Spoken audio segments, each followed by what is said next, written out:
Hai guys, ketemu lagi sama gue Yoka. Kali ini kita mau ngomongin tentang karir programmer. Intronya dulu ya. Di sini isinya tentu tentang perkenalan dari seri ini tuh ada apa aja sih isinya. Oke, karir. Karir itu apa sih? Karir itu, kalau kata KBBI ya, dia perkembangan dan kemajuan dalam kehidupan, pekerjaan, jabatan, dan sebagainya. Antara lain, seorang eksekutif muda yang sedang menanjak karirnya atau pekerjaan yang memberikan harapan untuk maju bagaimanapun kita mempunyai karir yang harus kita perhatikan pula. Oke, itu yang definisi resminya ya. Tapi ayo kita coba bahas ya tentang kayak karir programmer ini gimana sih? Karir programmer ini kalau di Google ya, ini dibagi-bagi levelnya gitu untuk individual contributor, yaitu orang-orang yang coding pada umumnya atau membuat aplikasi pada umumnya ya. Eh, Dia tuh mulai dari L3. L3 ini dia software engineer 2. Entah kenapa nggak ada yang software engineer 1, tapi dia dimulai dari 3 gitu ya. Habis itu ke L4, itu software engineer 3, L5 senior engineer, L6 staff engineer, L7 senior staff engineer, habis itu L8 principal engineer, habis itu ada L9 distinguished engineer, dan ke bawah itu bisa ada lagi. Bisa di atasnya maksudnya. Nah, tapi sebenarnya kalau jadi programmer ini bukan berarti harus jadi individual contributor kayak yang tadi loh. Ada juga karir ladder atau tangga karir yang lainnya.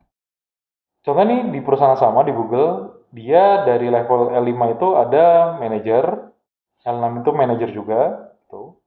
Nanti L7 itu ada senior manager, L8 ada director, ada L9 itu ada senior director. Jadi nggak cuman ada di IC doang, tapi juga ada non IC-nya. Walaupun dia mulainya itu dari yang lebih tinggi ya, mungkin dari setara sama senior gitu.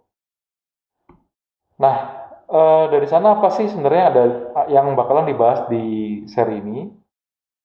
Yang pertama itu semuanya itu tentang karir programmer. Jadi kayak yang tadi gitu, atau misalnya cara ngambil kerjaan dan lain-lain. Pokoknya semuanya tentang itu. Terus tentang pemilihan jurusan juga, tanda kutip ya jurusan gitu. Karena kita sebenarnya bisa milih antara kita mau jadi individual contributor atau IC atau manajerial, dan ini jawabannya nggak ada yang benar dan nggak ada yang salah ya gitu. Ini sebenarnya kayak masalah preferensi aja gitu. Juga kayak tips nyari kerjanya dan tips bikin karir meroket ya, atau naik lah paling enggak gitu. Dan masih banyak lagi. Pokoknya semua yang berhubungan tentang karir kita akan coba bahas di sini. Terus di sini juga akan ada bagian untuk bagian itu namanya untuk dipikirkan atau dilakukan. Gunanya ini apa? Gunanya ini akan melekatkan apa yang harus yang barusan dibahas gitu. Buat jadi kayak pengulangannya atau kayak jadi bahan buat dipikirin. Kenapa ini penting? Karena biar kita nggak autopilot ya dalam kerjaan atau karir kita gitu. Dan ini juga bisa ide untuk kita melakukan sesuatu gitu. Karena percuma aja kan dipikirin atau dapat informasi kalau nggak diterapin gitu. Bentuknya kayak apa? Bentuknya akan berupa pertanyaan sih pada jawabannya, dan tidak ada kunci jawabannya. Kenapa? Ya karena untuk hal ini bisa dibilang tidak ada satu jawaban yang benar ya. Gitu. Terus targetnya siapa sih yang dituju sama seri ini? Programmer di semua level, yang pertama, termasuk yang pemula ya. Karena yang semua yang apa ya, eh, karir itu kan nggak ada ini ya, mau di bawah atau di atas gitu, baru mulai atau udah lama itu kan juga akan butuh ya, kurang lebih gitu. Terus yang mau nyari kerja sebagai programmer juga bisa. Ini nanti akan ada banyak tips di sini. Terus kayak programmer yang mau pindah kerja juga bisa, atau yang mau arah karirnya itu naik gitu. Ya kalau harapannya sih bisa meroket, tapi kalau enggak ya udah paling enggak ada arah ke sana lah gitu. Oke, oke, santai.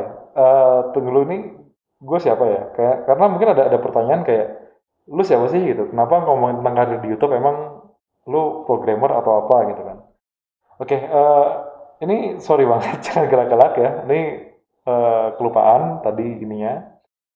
Nah, tentang gue, nama gue Yoka. Gue mulai karir sebagai junior front-end engineer di salah satu startup pendidikan di Indonesia tahun 2017.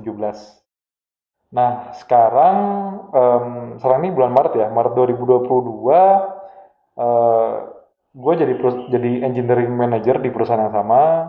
Di tim gue so far ada 13 orang engineer, baik itu front end, back end, atau QA.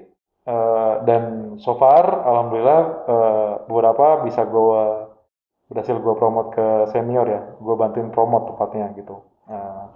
Karena ujung-ujungnya kalau tentang promosi ini kan tergantung kerja keras seorangnya sendiri ya gitu. Dan selain tadi, gue juga biasanya ngebantuin jadi panel interviewer atau bar racer untuk front-end engineer. Bar racer ini pada dasarnya kayak apa ya?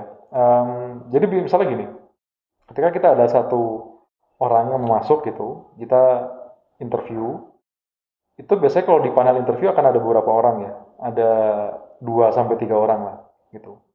Nah, bar racer ini gunanya untuk ngebilang kayak dia punya hak veto sebenarnya, apakah dia masuk atau enggak gitu. Atau misalnya eh, intinya gitu sih, intinya nentuin oke masuk, oke nggak masuk gitu. Ada hak vetonya, cuman ya hak veto ini sebenarnya tidak terlalu sering untuk digunakan ya. Biasanya tetap diskusi segala macam kayak gitu. Dan bisa jadi tadi kayak ketinggalan ya, apa namanya, kan sekarang Maret ya, tapi bisa jadi nanti ada video-video yang baru gitu. Untuk profil update-nya bisa dilihat di LinkedIn ya, guys. Ini ada alamatnya, LinkedIn Wahidian Kresna Fridayoka. Jadi kalau mau lihat perjalanan karir gua atau jenisnya, itu bisa dilihat di sana gitu. Oke, dari sana sebenarnya gue yakin masih banyak yang lebih capable dari gua. Banyak banget. Terutama karena karir gue so far sampai saat itu baru sekitar 5 tahun ya. Malah even kurang dari 5 tahun. Tapi harapannya semoga seri ini bisa ngebantu ya. Kalau eh, bisa apa ya?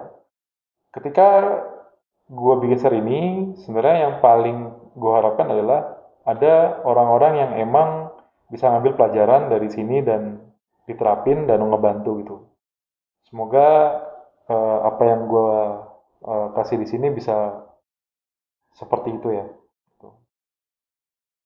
Oke, tadi gue bilang ada section tentang untuk dipikirkan atau dilakukan. Ini ada 3 pertanyaan buat kali ini.